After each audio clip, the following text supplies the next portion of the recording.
किसी गांव में एक बार घोषणा हुई कि भगवान सभी को सेब प्रसाद में देने आ रहे हैं। गांव के सभी लोग बड़े उत्साहित थे और भगवान के दर्शन के लिए तैयार होकर लंबी कतार में खड़े हो गए। उनमें एक छोटी बच्ची भी थी जो पहली बार भगवान के दर्शन करने जा रही थी। वह बेहद खुश थी और भगवान से मिलने तथा उनका प्रसाद, एक बड़ा और सुंदर सेब पाने की कल्पना में मग्न थी। आखिरकार प्रतीक्षा का समय समाप्त हुआ। भगवान ने अपनी दिव्य उपस्थिति दी और सभी को बड़े प्रेम से प्रसाद में सेब देना आरंभ किया। जब बच्ची की बारी आई तो भगवान ने उसे एक बड़ा, लाल और चमचमाता सेब दिया। बच्ची का हृदय प्रसन्नता से भर गया, लेकिन जैसे ही वह सेब लेकर कतार से बाहर निकली, अचानक सेब उसके हाथ से छूटकर पास की कीचड़ में गिर गया। वह सेब गंदा हो गया और बच्ची का चेहरा उदासी से भर गया।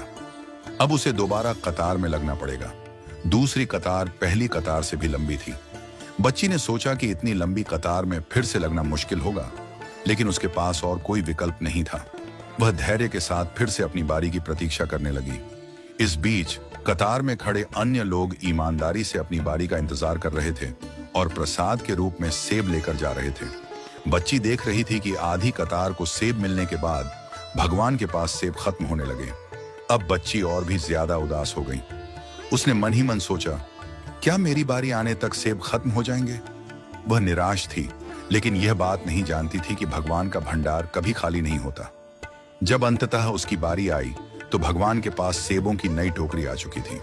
भगवान ने मुस्कुराते हुए उसे फिर से एक बड़ा, सुंदर और लाल सेब दिया।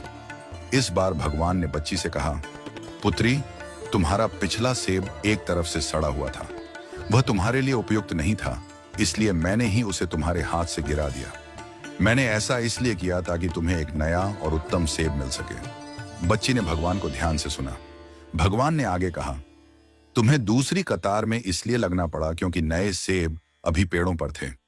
उन्हें यहां आने में थोड़ा समय लग रहा था। तुम्हारी प्रतीक्षा तुम्हारे लिए सर्वोत्तम प्रसाद लाने के लिए थी। भगवान की बातें सुनकर बच्ची का मन संतुष्ट हो गया। वह नए सेब को पाकर बहुत खुश हुई और भगवान का धन्यवाद कर वहां से चली गई। यह कथा हमें सिखाती है कि अगर हमारे किसी काम में विलंब हो रहा है तो उसे भगवान की इच्छा मानकर स्वीकार करें। जिस प्रकार माता पिता अपने बच्चों को सबसे उत्तम चीजें देने का प्रयास करते हैं, उसी प्रकार भगवान भी अपने भक्तों को वही देते हैं जो उनके लिए सर्वोत्तम होता है। भगवान के भंडार कभी रिक्त नहीं होते। ईमानदारी और धैर्य के साथ अपनी बारी की प्रतीक्षा करें। जो आपके लिए उचित है वह आपको अवश्य मिलेगा। हर देरी के पीछे भगवान की कोई ना कोई योजना होती है।